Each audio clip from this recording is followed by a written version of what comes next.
Hello and welcome to iUp Aerospace, where we have re-engineered vertical takeoff and landing. My name is James Pells. I am the founder and CEO. In this video, I will take you through a sample mission of Mandarin, offshore wind turbine inspection. The mission begins with Mandarin arriving at the launch site, towed on a trailer by a standard 4x4. The self-contained trailer is used for storage and transport, launch and recovery, and service and maintenance.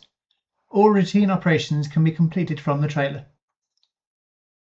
In storage and transport mode, the trailer carries two airframes, with spares and tooling included. In launch and recovery mode, the top retracts and the sides fold down. The top deck becomes the flight area, with landing navigation beacons built in. Mandarin can be made ready for flight in under 5 minutes and has an ISO shipping container option for maritime operations. The crew opens the trailer, adds fuel, and attaches the wings. Mandarin has a hybrid power system and recharges batteries in flight, so no routine ground battery management or recharging is needed. Mandarin takes off vertically from the trailer and flies to the first turbine, cruising at around 23 to 30 meters per second and carrying a 3 kilogram inspection payload. It orbits the turbine, inspecting the blades in multiple passes, flying at around 16 meters per second. This means it can collect data to the DNV ST0376 blade turbine standard.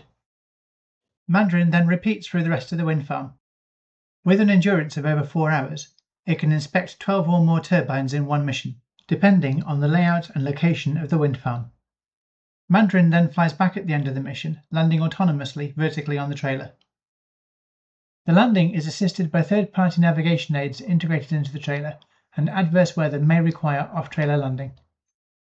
The wings are removed and the trailer is closed. The team leaves following another successful mission. To find out more, please email info@iupdoc.aero or visit our website using the QR code on screen now.